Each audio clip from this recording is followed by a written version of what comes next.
पहले आसिम वकार, सुनील साजन इसके बाद आते हैं, क्योंकि आसिम वकार बड़े दिनों बाद आए हैं शो पर और आपके तो भाई पुराने साथी हैं, मुझे उम्मीद है कि आपको कोई दिक्कत नहीं होगी। आसिम वकार, ये जलती हुई निक्कर पर आपका क्या कहना है जो कांग्रेस ने डाली है सोशल मीडिया पर? आइए देखते हैं। देखिए, आलोक शर्मा जी वैसे ही मुझसे नाराज रहते हैं, लेकिन मैं तो साहब जन्मजात विरोधी हूं आरएसएस का।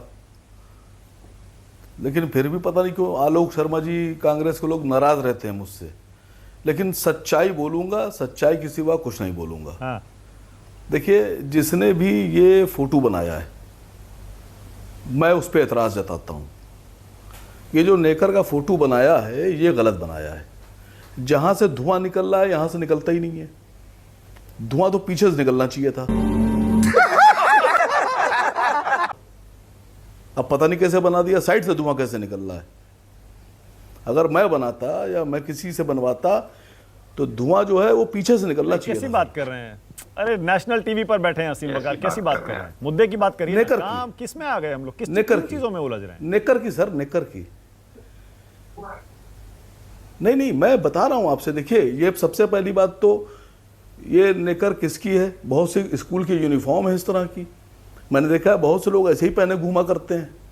मैं अपनी दिल की बात कह रहा हूं। देखिए, अगर चित्र बनाइए तो चित्र ठीक से बनाइए, मेरा अपना मानना यह है। पता नहीं किसने बनाया है, मुझे नहीं पता। मैं आलोक शर्मा जी से कह रहा हूं, थोड़ा सा धुआं ठीक करिए सर इसका। और आपकी पार्टी का इस तरह से, अगर आपकी पोशाक का या किसी और प्रतीक का इस तरह से कोई फोटो आ जाता बीजेपी या संघ की तरफ से, आपने तो पूरा देश सिर पे उठा लिया होता।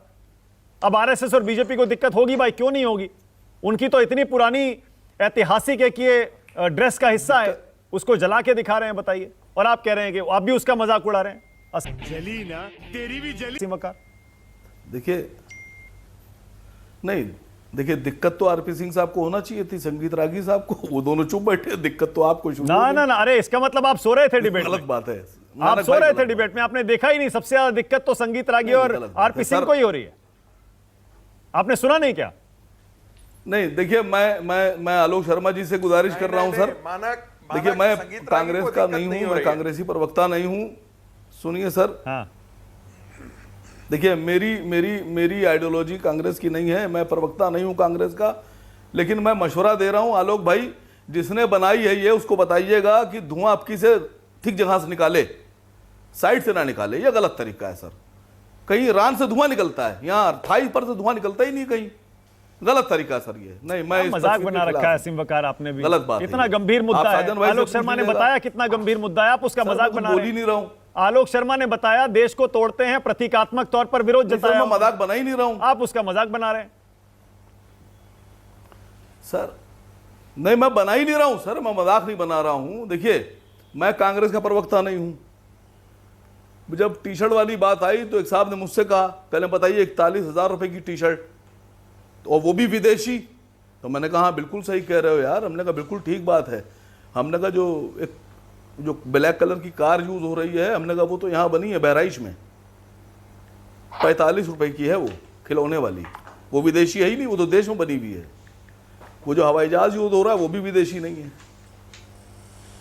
वो जो चश्मा पहना जा रहा है वो भी विदेशी नहीं है। वो जो कलम इस्तेमाल हो रही है वो भी विदेशी नहीं है। वो सब कहीं गोंडा में बनी है, बहराइच में बनी है, वहाँ हिमाचल प्रदेश में बनी है, वो उल्लासनगर में बनी है। तो देखिए, होता क्या है ना कि जब हम कुछ कहते हैं किसी को, तो हमें पहले से तैयार रहना चाहिए सुनने के लिए। इसीलिए अक्लमंदों ने कहा है कि कभी भी कुछ बोलो तो इस बात के लिए तैयार रहो कि पलट के जो तीर है वो उल्टा भी आ सकता है। तो कभी भी कोई तीर ऐसा मत फेंकिए जो अपने आप पलट के आ जाए आपकी तरफ।